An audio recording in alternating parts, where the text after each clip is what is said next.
Welcome to Unity Through Diversity. I am your host, Gina Anayana. Unity Through Diversity is a podcast where we acknowledge and celebrate individuals' unique soul gifts through each guest's personal story in order to empower and encourage you to recognize and reclaim the uniqueness in your own soul frequencies. So we, as a collective, can truly embrace unity through diversity in our life. Enjoy the podcast. Hello, everybody. Welcome to this episode of Unity Through Diversity. And today I have a beautiful beings here from Baycity, Michigan here, and she's from my community here, and her name is Nicole. And welcome, Nicole. Thank you so much. Yes. So will you introduce yourself a little bit to our audience? You know, your name, I mentioned your name, but what you do, your psychic, and your day job, because nowadays I have people to introduce themselves. I have to be clear, like, will you tell us a little bit more of other things you're gonna do, because we are more in a like we dive into different areas of the things. We have more gifts to show, right? So will you give us a brief introduction of you? Sure. My name is Nicole Beauchamp. I am a licensed massage therapist for my day job. And I also am an author for Arcadia Publishing's Haunted America series. I have written the book Haunted Baycity, Michigan, and I also wrote Haunted Detroit, which will be out in August. Yes. By the way, I have the Haunted Baycity probably right behind you on the bookshelf. And by the way, to the audience who are like currently tuning in to this episode, I met Nicole last year, literally when I just moved here, and I felt called to connect with the land and connect with the people. And I was, how can I connect with the land? And somehow I made a post in our Baycity Positivity, which created a little bit something energy there. But from there, I don't know, maybe I reach out to you, you reach out to me, and you shared me with the book. And I bought a book right away from Amazon. And I started reading that book because of that first 20 pages showed me a different version of the Baycity that I know. I already know there's something underneath of this city, but I have no idea what it was. But through that book, I understand the Baycity's history, and that helped me to connect. I feel the land or even people, because I do healing, right? So, but let's go there a little bit. What made you to write your first book, which is Haunted Baycity? And tell us a little bit more, when you were writing this book, what were you doing? You are already a massage therapist or something different? Okay. Well, I was actually unemployed at the time. Okay. When was that? It was in the thick of COVID. So okay. It was summer. I should say the spring of 2020 was when I got the offer to write the book. Mm-hmm. The publisher reached out to me and offered for me to write this book, and that was always something I wanted to do. Mm-hmm. So I agreed to do it. And at the time I was also in massage school. So basically when the whole world was shut down, mm-hmm. I was being very productive, and I was studying very hard for my licensed massage therapist license, which I ended up taking the test and passing it with flying colors. Yay. And then I also, in that same month, which was September of 2020, became a published author. So I went from being basically laid off from my job due to COVID and then unemployed to having 2 new careers. Wow. That's you. I feel we need to fill the blank a little bit, because you made it sound so easy. You know, you got an offer in the spring and you became an author in September. But tell us a little bit more of because I understand when we write a book, you need to give the outline or all sort of things, right? Can we back up a little bit? So mm-hmm. What made you want to write Haunted Baycity back a little bit, 2017, 2018, wherever your idea came from, where the idea came from? Mm-hmm. I've been into the paranormal my entire life. Ever since I was a child, I mm-hmm. had a fascination with it. Unlike other kids, I was not really afraid of it. I was more just very interested in it, really loved anything to do with anything that was scary or spooky or eerie. And I also love the history associated with the paranormal, because you can't have paranormal without history. And so I just have loved it ever since I was young. And I remember being young and I went on one ghost tour downtown. Here? Yep, here in Baycity. I've been to a few since then. You know, as I got older, I went to a ghost tour in New Orleans and been to a couple other ones, but now I offer them here in Baycity, and I just want to kind of take people through the past, on this journey through the past and through the different legends. And I also use my tours and my books as an opportunity to also teach people about being kinder to one another, because, you know, we're all eventually going to die. It is a morbid thought, but it is just a fact of life. And we just need to use this time on this earth to treat one another with respect and love one another. And so I'm trying to share my love of the paranormal and history, but also spread joy and happiness as well. So I'm trying to do my part. Well, we all doing our part.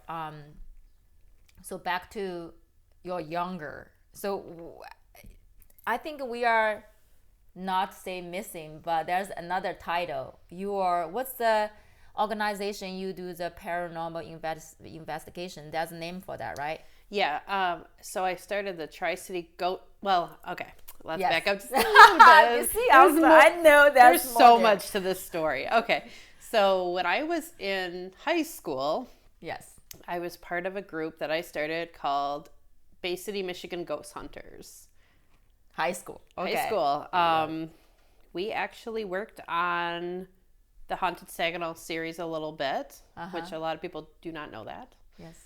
And then we had I had a falling out with my co-founder. And then I started the Tri-City Ghost Hunter Society in 2009. Yes. Since 2009, we have been preserving historic locations all over the world. We've been doing presentations. So, I mean, I do talk a little bit about the organization in my books too, as far as, you know, some of the findings we had on our investigations or some of the crazy places we've been. But I mean, we've been all over the United States and parts of the world investigating, and it's been a lot of fun. And I guess it ultimately led up to me getting this cool new job.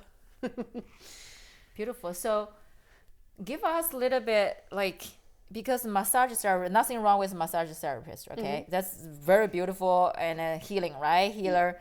And but I just want to help audience to understand, if you started this organization in high school and since 2009, you've been traveling doing the paranormal paranormal, this investigation.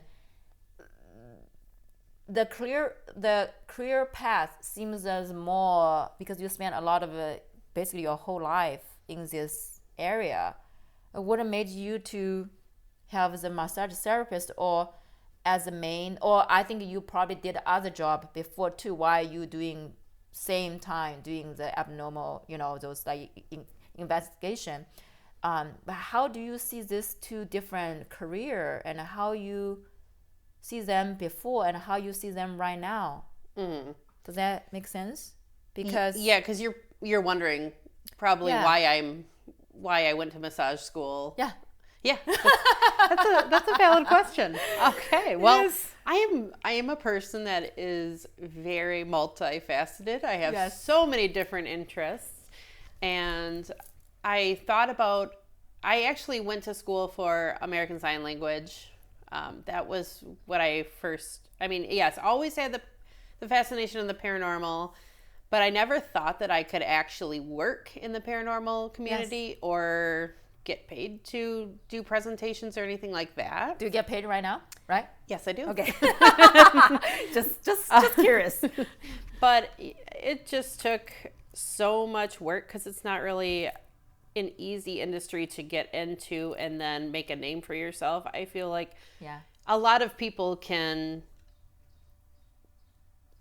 a lot of people can be in this industry and just go set up a booth somewhere, but it takes a lot to actually make a career out of it and actually, like I said, get paid to do it. But I always knew in my heart that I wanted to work in a spa-like setting. So massage therapy was something that I considered for a long time, and finally just said, okay, like I'm just going to go back to school and do this because the American Sign Language thing really wasn't working out. And I wasn't getting paid to do the paranormal stuff that I love so much at the time. I've done many, many free presentations and investigations and, you know, impromptu type ghost tours where I would just take people around Baycity and tell them about the haunted hotspots. And I never got paid for any of that. Well, but, you know, life finally said, okay, you know, the universe finally said it's your time, that you can work now in the field that you want to be in so badly. So it all paid off, but it took a very long time. yeah. Thanks for breathing, you know, these gaps in, because I would have questions, how, why, you know, things. Okay. Now tell us a little bit more about your first, okay, what is your understanding of ghost?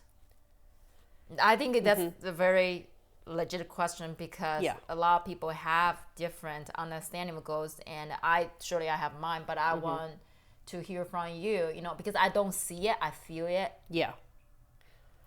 So for me, I think it is my opinion based on my experiences. I think it can be some kind of residual energy that's lingering behind.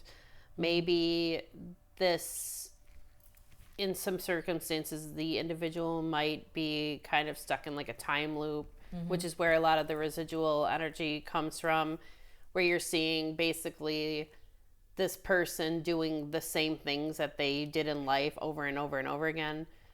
But I also think it could be someone too that might be, I guess the stereotypical has unfinished business and is still trying to, you know, complete their purpose, I guess, in life. Yeah. In life. In life. But, you know, I think that it's a mystery still. Like, what actually is a ghost?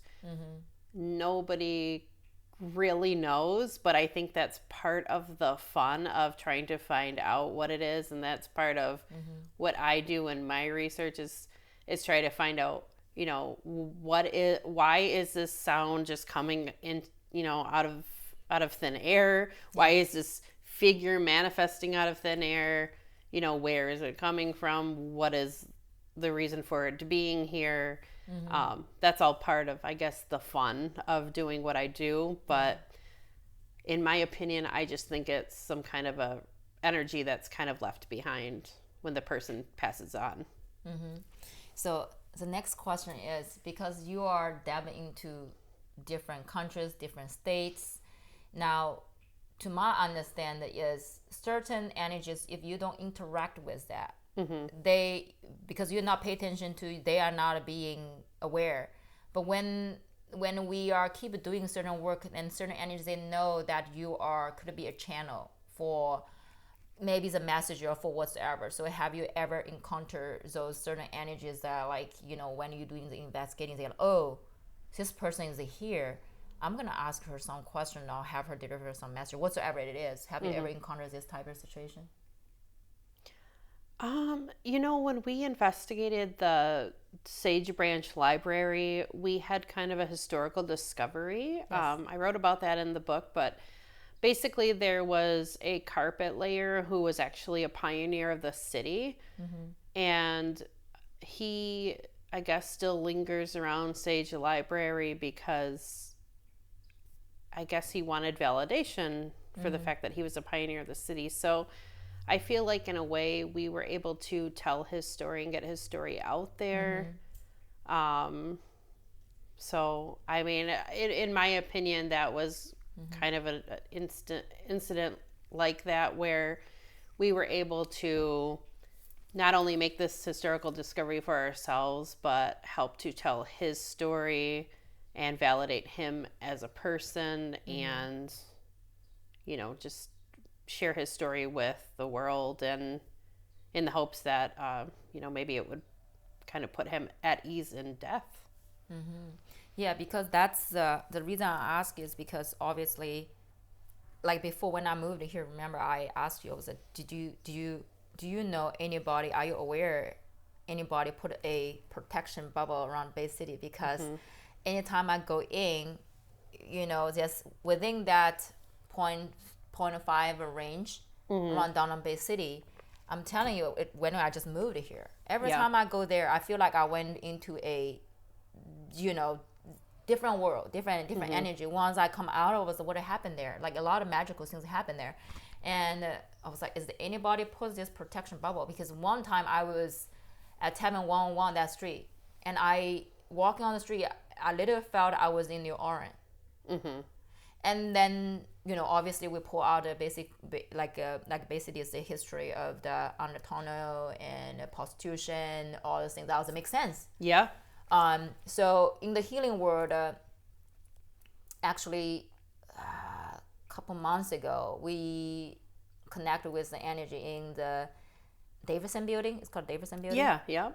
Because I hosted the first meeting of the Tri-City Healers community meeting. Yeah.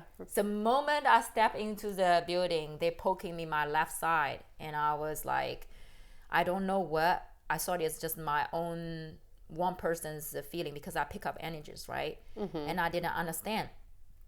Then after that meeting, one of the sister, we were just talking, and she called me 2 days later, and we were talking something else. I was like, oh, I had this feeling. She's like, oh, my throat feel this way. And that time I realized that they want us to acknowledge them by poking us different people. Now we connect the dots. So I pulled a couple healers together because we wanted, to me, when these souls, they are stuck in between the realm, which means they have not crossed over. So we call so-called the ghosts. They are not meant to hurt you, but if they are come close to you, they might have a message for you or with you. But maybe they want you to aware of their, you know, they were there or they are still there. And so we can either, if they want to cross over, actually we open a portal. We did that. And the reason I ask that question is like, you know, because you feel called to for your whole life doing this. Have you ever thought about that after investigation, all of the things, did you check in back in, were they at peace or they want something more of that? Because you definitely have the ability, but otherwise you're not going to be sensitive enough to feeling it, communicated with them in a different way, right? Not just like when I communicate with them, I will calling them in.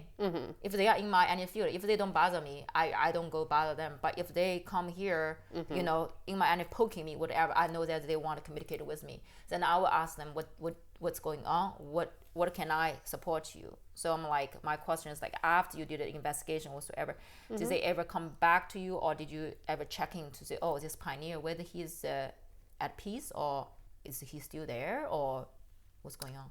Oh, that's a great question. So we do usually follow up with the locations after we do our investigations. And after his story was told, it appears that the activity at Sage has seized up a little bit. So it does, I mean, I think there's different entities at Sage. I think he is one of several. So it hasn't fully stopped, but as far as we are aware, you know, he is not someone that's very prominently there anymore. So we definitely do try to, like I said, follow up on our investigations at the location, and you know, we try to kind of speak peace into this realm, and try to inform whoever or whatever is still out there that, you know, we're not here to hurt them. You know, if they're ready to cross over, then there's no better time than now to do it. They don't have to stay here and just keep living this way over and over again, just in this endless cycle of misery or unhappiness. So I use the term living because, you know, in some cultures they do believe that death is like another stage of life. Yeah. So I think that's kind of beautiful, but you know, and I don't know what I necessarily believe. I think it could be like that as well, but yeah, we definitely try to put the spirits at ease and put, of course, the homeowners or the business owners at ease too. Yes, beautiful. Thank you. Now let's pull even back a little bit, because I know your mom, right? She's always at your event. Yeah. So tell us a little bit more of like when you started, how young you started, because you said it basically when you were very young, because a lot of parents out there are still or were, when kids talking about certain things, they see things, they hear things, you know, when parents freaking out, they will tend to say, hey, it's not true. That's a lot of time the kids, the channel being closed. Or when the little kid, like dogs, little kid, they are very open. Yeah. So I was kind of want to know a little bit more about your, you know, childhood, when you started to, or tell us a little bit more how you know that you're interested. Is there any your so-called, you know, what is it? What do you call closet friends, like imagination friend? So tell us about your little bit childhood. So okay, well, the first drawing that I ever drew of anything relating to the paranormal, I was probably about 6 years old. Yes. And it was two little girls that were talking to a ghost, and they say, "Bonjour, ghost." So that was the first drawing that I recall. Do you see? Did I see ghosts? Yeah. No, did you see those two girls that are talking, or what? How? One of them was supposed to be like me, and another one was supposed to be a friend of mine. So it was just like a depiction of us talking to ghosts. Yeah. But I would say that I always felt like I was seeing things or hearing things that were not supposed to be there, but that actually were there. Like I've never been diagnosed with having any kind of you know, mental ailments or anything. No offense to anybody who, you know, has anything like that, but yeah, I mean, I am a person that has a pretty sound mind usually, but I would see just kinds of weird things. I remember one day when I was a child, again, probably maybe 5, 6, 7, in that age range, I was standing behind a door, and I saw through the crack of a door like a little figure. Yeah. It sounds so stupid when I say it out loud, but it almost looked like a garden gnome, kind of. Yeah. And I'm not the first person who's ever had an experience like that. I've just recently talked to another girl who had a very similar experience, but she was actually at her workplace when it happened. Yeah. But I had, you know, that kind of experience, and then I remember laying in my bed as a child, and I heard a man's name right in my ear.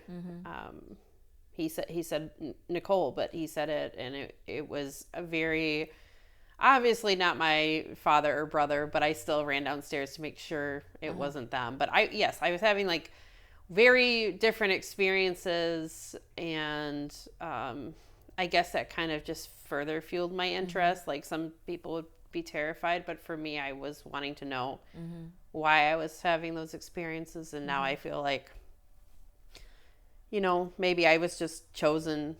Maybe this path was just somehow chosen for me.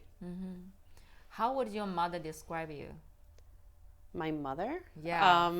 Because I feel like you definitely would, you know, as you see her things, you probably talk to them a little bit, because now I see your mother a couple times at event, you know, obviously she's very supportive of whatever you do, right? So that's why I was like, how does your mom think of you or describe you, who you are, or who you were when you're a little girl? Because she's very supportive, which means she Yeah. sees, which means she's, not saying other parents is not. I'm just saying that Right. you have a parents that are very open to allow you to go explore, right? Yeah. Every event she's there supporting you, which is very, very beautiful. So like, how would she describe you?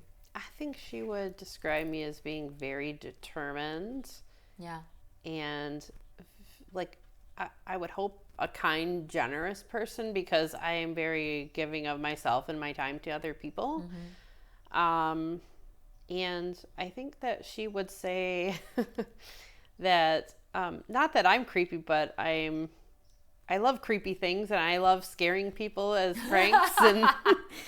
And she always loves to remind me that when I was a little kid, I would have my friends come over and spend the night with me, and I would traumatize them a little bit. Traumatized. I would pretend that I was this ghost in this white dress, and I would stand at the end of this long hallway in the dark. Oh my goodness. And you could see the dress kind of like glowing in the darkness, Yes. and they would all like not want to come up the stairs any further, and they would cry and ask to go home. But I just thought it was cool.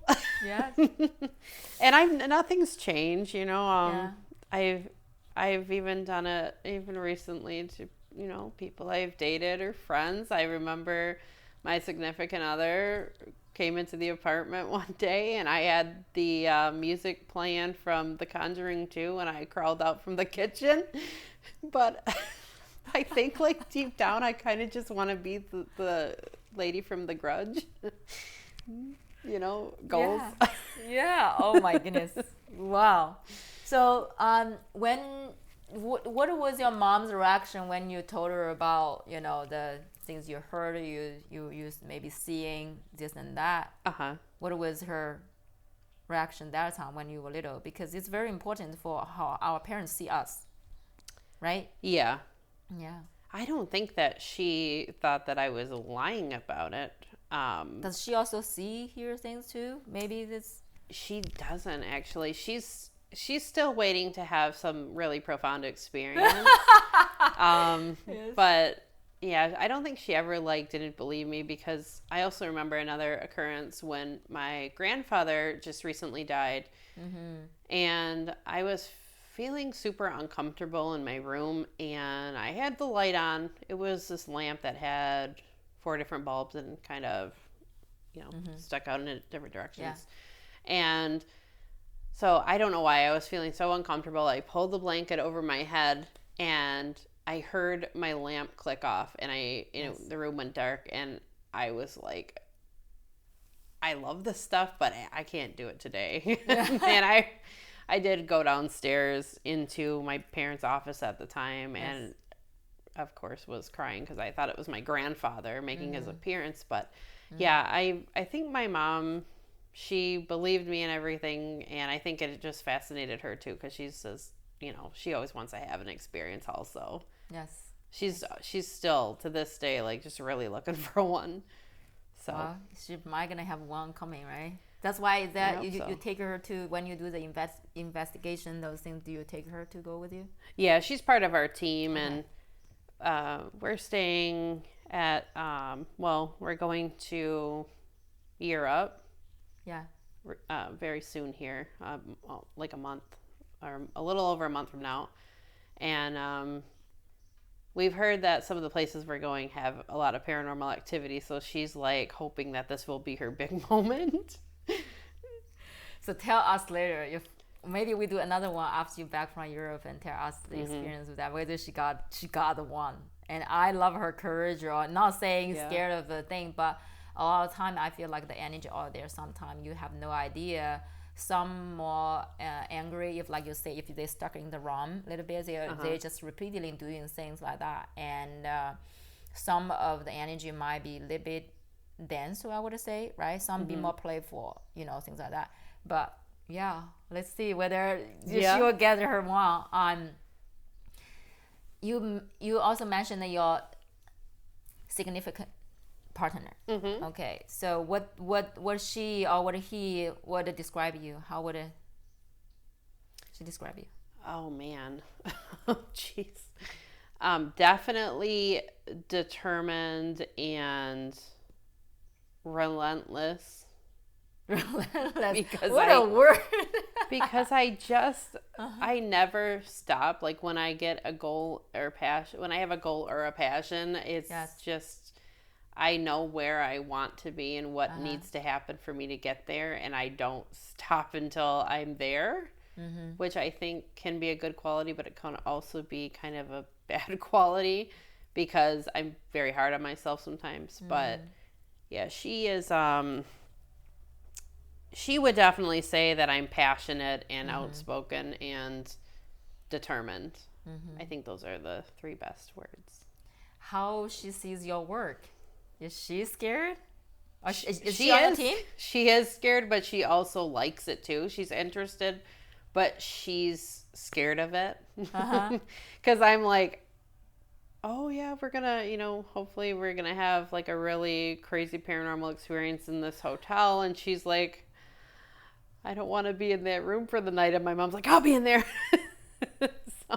So tell us a little bit more. How, if she's scared, so, I mean, like, if I like you, but your work is scary, I probably, I mean, I'm using my normal sense of like, if I'm dating a guy, I was like, oh yeah, I really like you, but the work you're doing is going to put me into the things that I'm going to losing myself. I'm not sure whether I'm going to end the relationship because it's like, I don't want, like losing myself. And you do not know when you're going to lose yourself because what you do is not like you can predict, right? You don't know what you're going to see. So I would just want to pick up her brain is what is this there?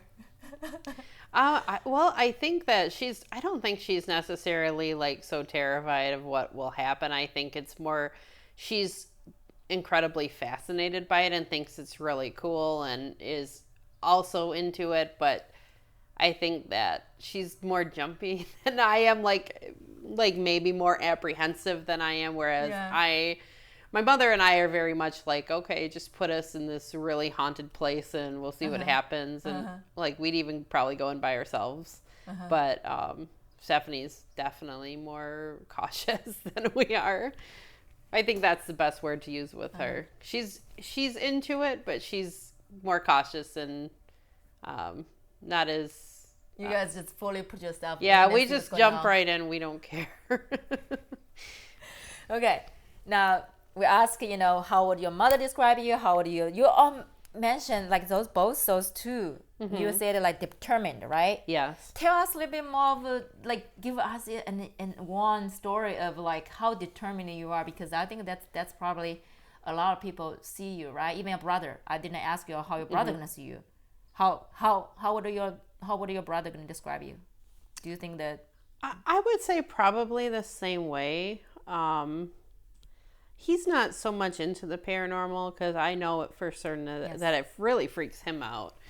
But he is very supportive of me. He has my books. He's got a Baycity, Michigan, haunted Baycity, Michigan poster in his apartment. So he's very supportive. But I would think that probably the same way, just very determined and passionate about what it is that I love.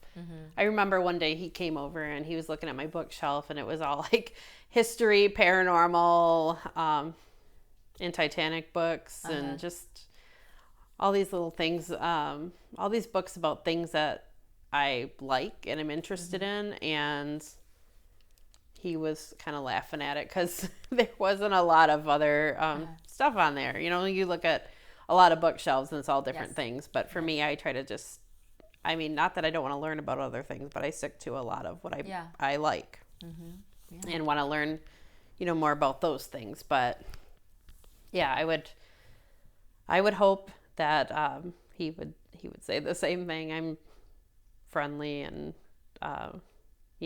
determined, passionate. That's my guess anyway. Yeah. So how would your coworker describe you?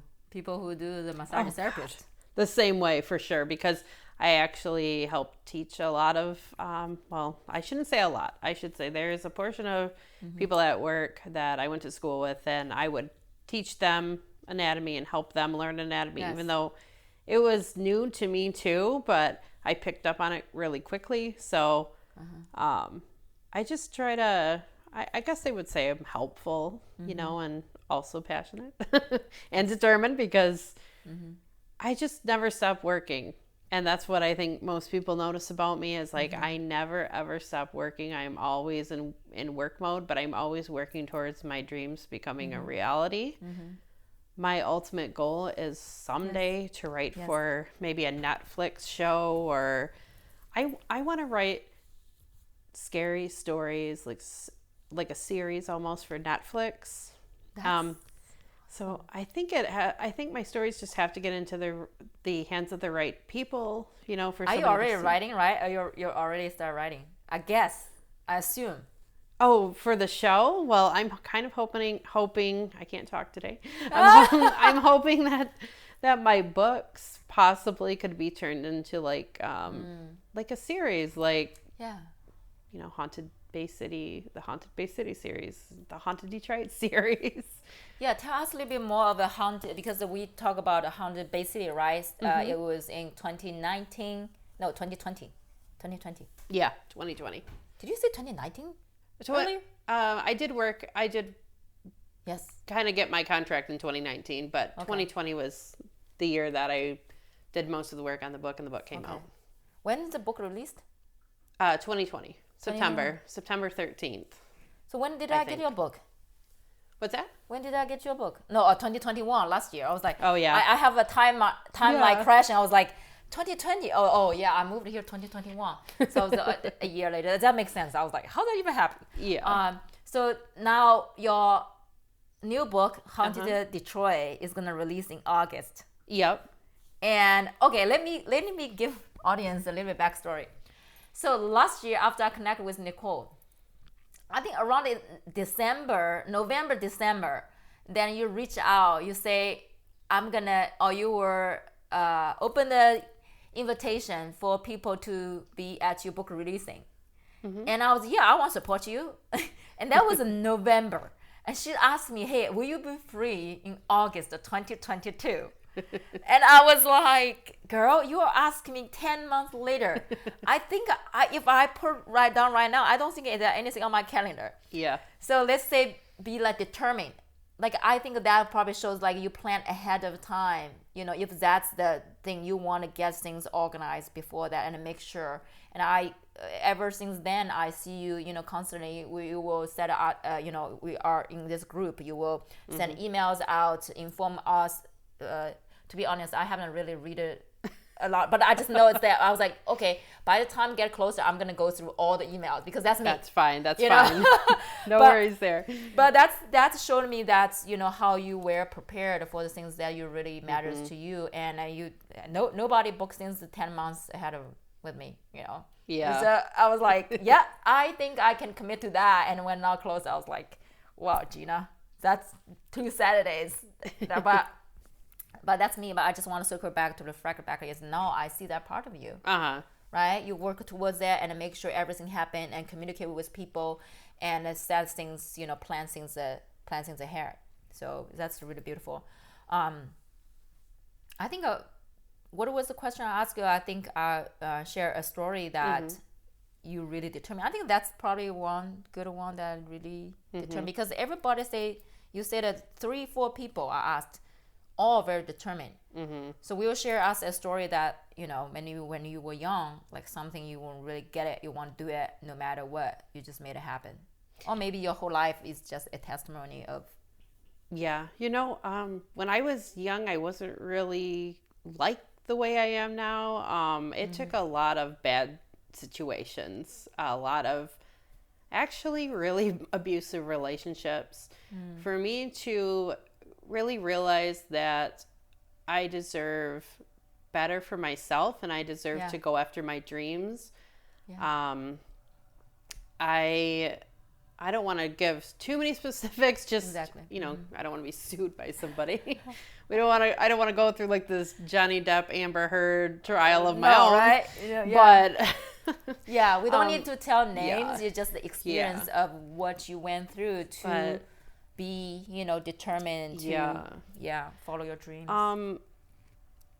I moved out of state for a relationship, and for 4 years I put my passions on the back burner to support somebody else's passions. Yeah.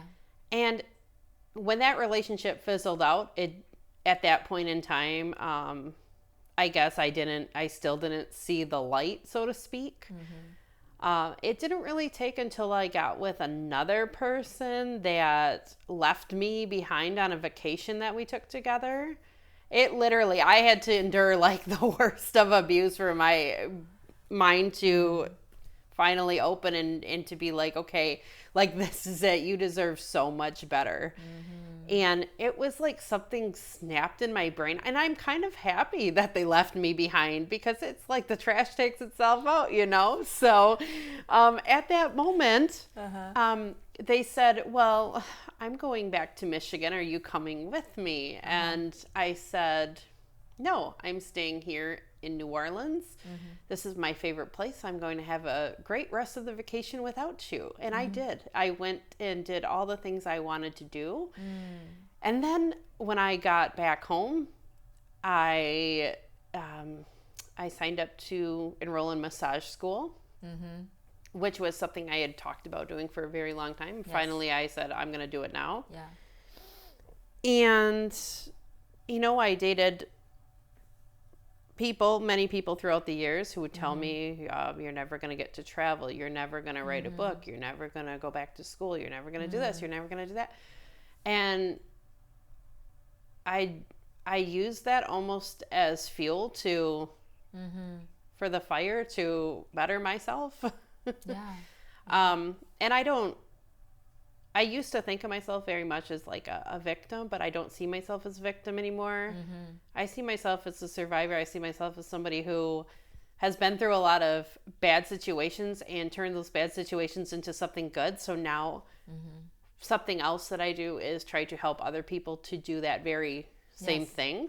Yes. I do spiritual guidance readings, which help other people to get out of bad situations and kind of find their self-worth and find their, you know, positive path and all that. But, yeah, I mean, I feel like the abusive situations just shaped me into someone who wanted to push myself further than I could ever dream possible. And I'm not saying that I want other people to endure that, to be able to kind of realize that, you know, that you can do that, you know, good things in the world. But for me, that's obviously what I needed. I needed life to give me a swift kick in the butt, I guess. You did, and you had it.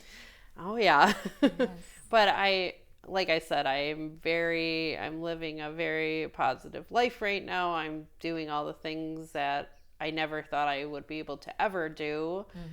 And I just learned the value of prioritizing myself and, you know, keeping good people around me, and just the meaning of having a very good support system and kind of blocking or getting rid of the people in my life that were holding me back and kind of being toxic. So I think that's definitely helped me with my determination. Yeah. To circle back that a little bit is like in our life, sometime because we went through what we went through, it's like you have made a textbook. So when people read the textbook, doesn't mean they have to go through what we go, just like you said, is right. Like they don't have to go through what we go through. That's why the point is why we are sharing the story right now, is because what we went through, we are being the pioneer, and we know not exactly, we can relate for the people who are going through similar situation, similar relationship, and before maybe it took us 10 years to understand one thing. Yeah. Maybe after they read the textbook, said, "Oh, this is a pattern. Now I can choose to kind of shift their energy at the year mark 5 or 3, whatsoever." But what I'm saying is, like, what we went through allow us to relate, allow us to share our story, so we can support other people on their journey, choosing a different way, right? Because you don't have to go, you know, I already went there. You don't need to go this far to say, Exactly. I'm worthy, that I can, and I can allow myself to give myself permission to pursue my dream. You always have permission, right? So our relationship, like, we learned the lesson hard way, I always say, is like, you know, I myself, basically, you know, to certain degree, to the point is like how much I give my permission to love myself. Do I even love myself? Like, you prioritize your things to put yourself, you know, at front of. In our culture, a lot of culture, especially Chinese culture, we always were, you know, there are certain like virtues. Some virtues are great. Some are actually need to question a little bit, especially be sacrifice your everything, like hero. But I think the hero image in my culture, at least, is like you have to die for your people. You need to be poor. You need to be, you know, stay away all the material things. And you need to sacrifice everything. It's like a wounded healer, right? And in the last couple of years of a journey, I realized that no. Yes, healer. I don't need to be the wounded healer. I couldn't be the healer. Enjoy everything, like do not have much of attachment to material things, but I respect fine things. I always say, what's wrong with driving Tesla? I'm manifesting a Tesla. Yeah. So let's talk about that. But anyway, I just want to circle back to your story. So thanks for sharing that part of your journey, that, you know, so through those relationships, actually, like you said, help you to see what's your dream. How many relationships I'm gonna sacrifice to put my dream on the back burner. When the time you move your dream from back burner to the front, it was like, this is what I'm focusing on. You realize your relationship in your life also shifted. Is it? You will attract people more like love you, instead of they want you to love them more. Well, okay, so there's I don't know if you like the musical Wicked, but there's a song in the musical Wicked called Defying Gravity, and there's a line in the song that says, I don't know if I can remember the exact. You can sing it. I can't. I mean, I can, but I won't. But it says, like, basically, if that's love, then it's coming at much too high a cost. So basically, if you need me to do this for you or give up this for you, then you know, I'm not going to do it, because it's affecting my life, my peace, you know, that sort of thing. So I try to, like you were saying, spread the word so other people don't have to endure the things that I've endured. I've been through some dark stuff. And like I said, I use that dark stuff to fuel my fire, to tell myself, you don't ever want to go back to where you once were. This is basically fueling me to become better. I mean, you know, like, if there's enough fuel and power, like, that's how rockets get up into space, you know. You need something that's pushing you, motivate you, and push you. And so I try to help people to not go through those same things, but sometimes I think people, they get too in their heads, which is a lot where the spiritual guidance readings come in, because a lot of people have a lot of excuses. I had a lot of excuses. I can't do this because of this money. I've always wanted to go to Europe for, you know, well, since I've probably been 6, 7, 8 years old, I've always wanted to go to Europe. And Is this your first Euro trip? It is. It's my first trip ever going to Europe. I mean, I've been other places, but I always told myself, you can't, because work won't let you, or, you know, you don't have the money, or, you know, but the thing is like, you do have the money. If you stop going out to eat every week, if you don't buy cigarettes and alcohol and all these other vices, and you actually budget and you say, okay, each check I'm going to put aside $50. I realize it's a lot harder to do with the gas prices right now, but I mean, there's so many ways that you could make these dreams happen, and they are not as impossible as you or anybody make them seem. But the thing is people just have to believe that it's possible. That's what it comes down to. it's your mind is tricking you. You almost like from the moment we're born, we're taught we have to grow up and we have to do, we have to work a 9-to-5 job or whatever, or provide for our family. We have to have kids. We have to do this. And I'm not saying there's anything wrong with people who do grow up and have kids and work a 9-to-5 job. That's wonderful. I'm glad that, they are doing that. But, or even the idea of buying a house. There's just so many different paths for people. So I don't think anybody should compare themselves to other people. I mean, you have to find what is your passion. What do you see yourself doing? I mean, do you want to live in a house? Do you want to have kids? Options. Yeah, options you have options. You always have options. And I think I'm 33 now, but when I was like 30, 31, I became almost obsessed with the idea of having kids. Like I wanted it so, so bad. And lately I've been thinking, and I'm like, you know what? I love kids, but I don't know if it's the right path for me. I mean, I'm not saying if I had them or something, I wouldn't be a good parent. I think I'd be an awesome parent, but I just think, I've helped so many people. I've been so supportive of so many people throughout my life. And I think if I want to take the rest of my life and do whatever I want, like if I want to just get up and travel to Europe one day just because I can, then that's my prerogative. Yes, beautiful. I think at the end, do you want to reintroduce yourself a little bit? Because we definitely brought up more than what you introduced yourself at the beginning.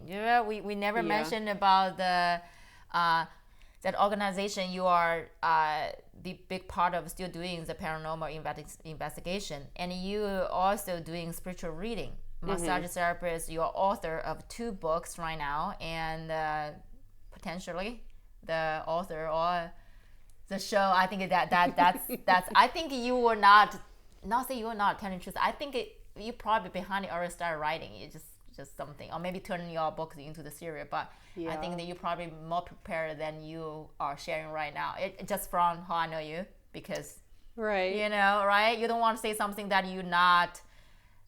I like to share people with ideas. It's just my intention. I don't care how people see me. I'm just my intention. But I feel like you're probably more prepared when you share it. You actually already hands on it. I share it. So I was like, this is what I want to do next year. Like an idea. Then because the more I talk about it, I feel the energies, and I can anchor down that energy. Like I'm like that way. So, do you want to reintroduce yourself and also tell people how to get a hold of you, the releasing dates, and how can they get the book, that's a lot of people in the area, right? Sure. And also people are fascinated about all these paranormal stories, not just say, hey, people in Michigan buy the book, people from all over the world, if they want to know the some like unique, different stories in the community, right? So reintroduce yourself. Okay. And also, it's anything you want to announce, your books and things, and how people can connect with you.